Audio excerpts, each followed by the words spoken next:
O meio ambiente virou um tema fundamental de discussão na sociedade contemporânea. No quadro Olhar de hoje, Érica Savernini analisa o documentário Anima Mundi.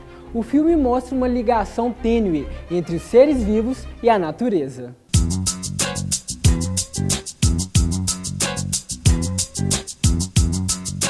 Olá! Hoje eu vou falar no Corta Agora sobre o filme Anima Mundi, de Godfrey Reggio. Na verdade, ele é um filme que você pode considerar uma grande parceria entre o Reggio e o compositor minimalista Philip Glass. Tanto Anima Mundi quanto Koyaanisqatsi, Pohakatsi, Nakoikatsi, eles são essa colaboração estreita numa estruturação da imagem com essa música do Philip Glass. Em alguns momentos, o filme ele é montado a partir da música pronta, então segue esse ritmo. Em alguns momentos, o Philip Glass compôs para esses filmes do Godfrey Reggio.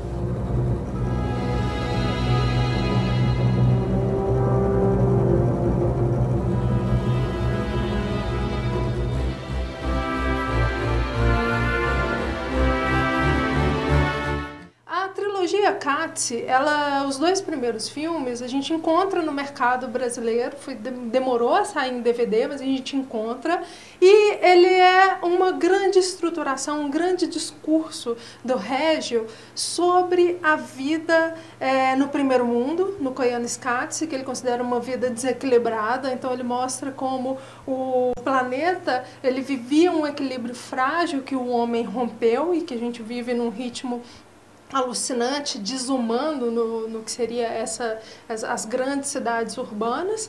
O Pohakatsi é sobre o terceiro mundo, então fala da exploração de uma forma de vida por outra, né? Então o primeiro mundo explorando o terceiro mundo, que você encontra ainda uma outra organização social, então as relações pessoais continuam aparecendo. E no Nakoikatsi ele trata, na verdade, da ditadura da tecnologia digital. E o filme significa vida como forma de guerra, então isso já mostra qual é a perspectiva do Reggio, né? Para entender essa proposta do Reggio, é que eu acho o Anima Mundi uma grande entrada nesse universo. Ele é um filme bem mais curto, de 30 minutos, em que você tem essa estruturação de imagens diversas de arquivo, sobre diversas formas de vida e os elementos que compõem o planeta, trabalhando com esse conceito de equilíbrio, na verdade, do planeta Terra como um organismo, né? E como as formas de vida elas se relacionam. Então ele vai aproximar visualmente, né?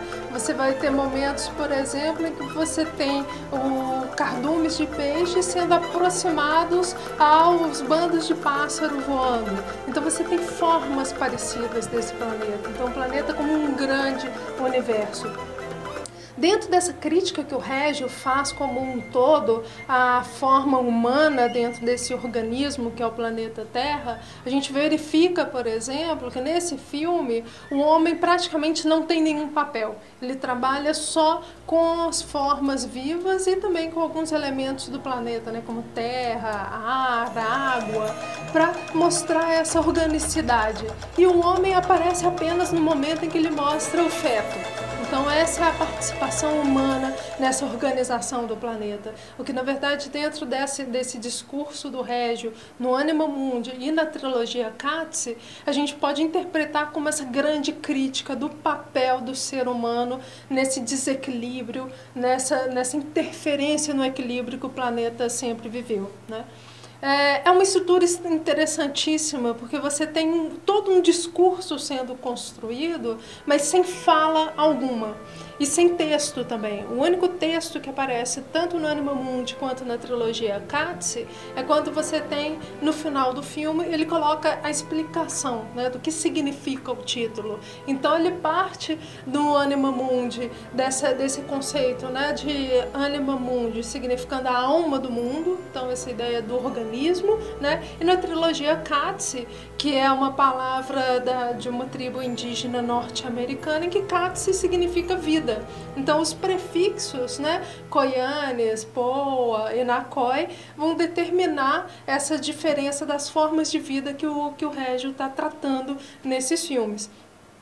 Mas é de uma experiência que o cinema viveu também lá no início do cinema sonoro, que a gente tem várias sinfonias de cidades, né?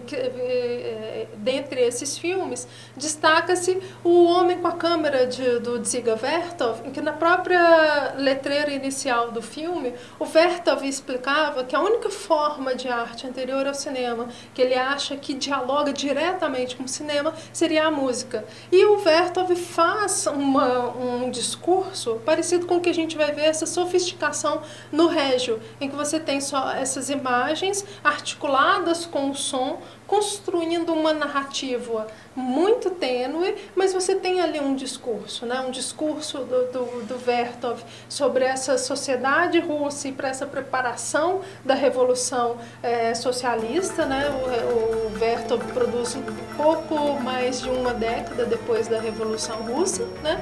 E o Régio, no momento contemporâneo, ele começa a produzir esses filmes nos anos 80, em que ele tem essa grande discussão, uma preocupação humanista e ecológica do papel do homem dentro desse processo, né? É uma forma pouco usual no cinema e extremamente sofisticada de contar uma história só com imagens e uma articulação de uma música que constrói esse discurso.